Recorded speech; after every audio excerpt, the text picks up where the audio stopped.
আসসালামু আলাইকুম। বাংলাদেশ বেতার গোপালগঞ্জ। খবর পড়ছি সুবর্ণা রায়। শহীদ বুদ্ধিজীবী দিবস উপলক্ষে মাদারীপুরে দিবসটির তাৎপর্য তুলে ধরে গতকাল জেলা প্রশাসকের সম্মেলন কক্ষে এক সভা অনুষ্ঠিত হয়েছে। জেলা প্রশাসক ও জেলা ম্যাজিস্ট্রেট জাহাঙ্গীর আলমের সভাপতিত্বে সভায় অতিরিক্ত জেলা প্রশাসক সার্বিক আল নোমান, অতিরিক্ত পুলিশ সুপার সদর সার্কেল ফারিহা রফিক ভাবনা, জেলা মুক্তিযোদ্ধা ইউনিটের আহ্বায়ক হাবিবুল হক সহ সরকারি কর্মকর্তা ও মুক্তিযোদ্ধারা উপস্থিত ছিলেন। এ সময় বক্তারা শহীদ বুদ্ধিজীবীদের আত্মত্যাগ স্মরণ করে জাতির মুক্তি ও চেতনার গুরুত্ব তুলে ধরেন। এছাড়া গতকাল মাদারীপুরের শিবচর উপজেলায় বিভিন্ন কর্মসূচির মধ্য দিয়ে শহীদ বুদ্ধিজীবী দিবস পালিত হয়। সকালে সড়ক ৭১ শহীদ বুদ্ধিজীবী স্মৃতিস্তম্ভে পুষ্পস্তবক অর্পণ করেন উপজেলা নির্বাহী কর্মকর্তা, শিবচর থানা পুলিশ, উপজেলা মুক্তিযোদ্ধা সংসদ, বিভিন্ন শিক্ষা প্রতিষ্ঠান, রাজনৈতিক, সামাজিক ও সাংস্কৃতিক সংগঠনের নেতৃবৃন্দ। পরে উপজেলা পরিষদ অডিটোরিয়ামে উপজেলা নির্বাহী কর্মকর্তা এইচ.এ. ইবনে মিজানের সভাপতিত্বে এক আলোচনা সভা অনুষ্ঠিত হয়। সভায় উপজেলার সহকারী কমিশনার ভূমি শাইখা সুলতানা, উপজেলা মুক্তিযোদ্ধা কমান্ডার মুক্তিযোদ্ধা শাহ নেওয়াজ তোতা ও উপজেলা কৃষি কর্মকর্তা কৃষিবিদ মোহাম্মদ রফিকুল ইসলাম সহ সংশ্লিষ্ট ব্যক্তিবর্গ উপস্থিত ছিলেন। এদিকে ১৪ ডিসেম্বর শহীদ বুদ্ধিজীবী দিবস উপলক্ষে শরীয়তপুরে আলোচনা সভা অনুষ্ঠিত হয়েছে। গতকাল জেলা প্রশাসক তাহসিনা বেগমের সভাপতিত্বে জেলা প্রশাসকের সম্মেলন কক্ষে সভার আয়োজন করা হয়। অনুষ্ঠানে বক্তারা বলেন, মহান মুক্তিযুদ্ধের শেষ সময় দেশকে মেধাশূন্য করার ষড়যন্ত্রের অংশ হিসেবে বুদ্ধিজীবীদের হত্যা করা হয়েছিল। শহীদ বুদ্ধিজীবীদের আত্মত্যাগ জাতির ইতিহাসে চিরস্মরণীয় হয়ে থাকবে। তাদের আদর্শ ও চেতনা নতুন প্রজন্মের মাঝে ছড়িয়ে দিতে সবাইকে একযোগে কাজ করার আহ্বান জানান বক্তারা। আলোচনা সভায় জেলা প্রশাসনের কর্মকর্তা, বিভিন্ন শ্রেণী পেশার প্রতিনিধি ও গণমাধ্যম কর্মীরা উপস্থিত ছিলেন। শহীদ বুদ্ধিজীবী দিবস উপলক্ষে গোপালগঞ্জের কোটালীপাড়ায় মোমবাতি প্রজ্বলন করে সূর্য সন্তানদের স্মরণ করা হয়েছে। উপজেলা শিল্পকলা একাডেমির সহযোগিতায় উপজেলা প্রশাসন এই মোমবাতি প্রজ্বলনের আয়োজন করে। গতকাল সন্ধ্যায় কোটালীপাড়া উপজেলা পরিষদের পাশে স্বাধীনতা যুদ্ধে নিহতদের স্মৃতি নামফলকের পাদদেশে মোমবাতি প্রজ্বলন করে মহান স্বাধীনতা যুদ্ধে নিহত সূর্য সন্তানদের রুহের মাগফেরত কামনা করা হয়। কোটালীপাড়া উপজেলা নির্বাহী কর্মকর্তা সাগুপ্তা হক, উপজেলা কমিশনার ভূমি মাসুম বিল্লাহ, উপজেলা কৃষি কর্মকর্তা দোলন চন্দ্র রায়, বীর মুক্তিযোদ্ধা আবুল কালাম আজাদ দারিয়া সহ বিভিন্ন শ্রেণী পেশার মানুষ এতে অংশ নেন।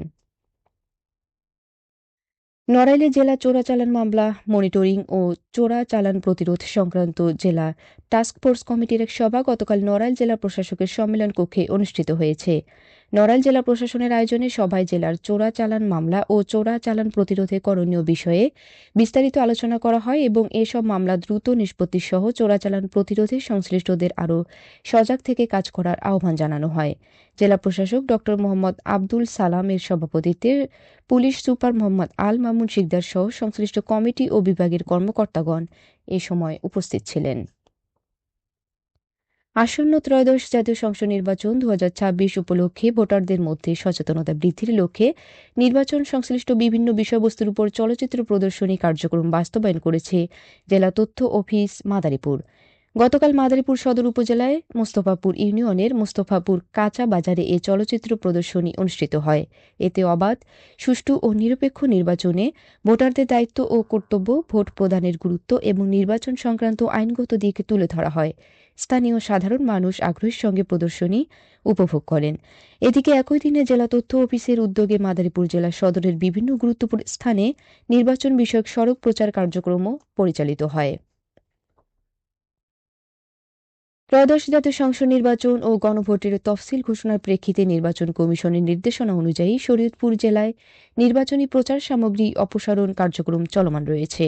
গতকাল দিনব্যাপী নির্বাচনী প্রচার সামগ্রী অপসারণ কার্যক্রম চালায় জেলা প্রশাসন।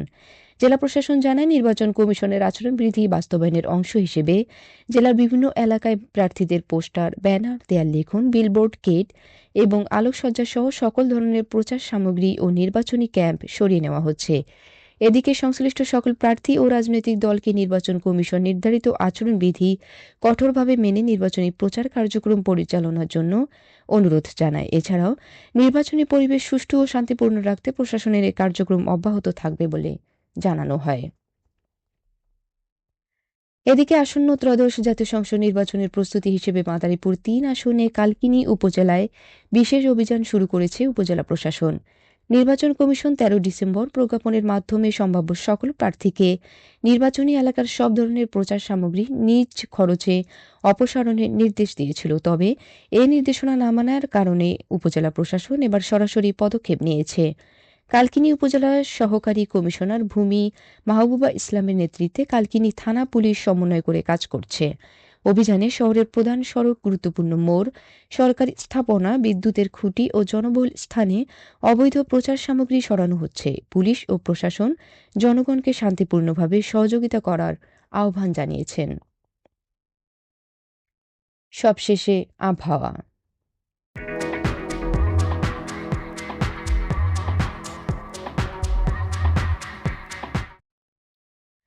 আজ সন্ধ্যা ৬টা পর্যন্ত আবহাওয়ার পূর্বাভাসে বলা হয়েছে, দেশের অভ্যন্তরীণ নদীবন্দরসমূহের জন্য কোনো সতর্কবার্তা নেই এবং কোনো সংকেতও দেখাতে হবে না।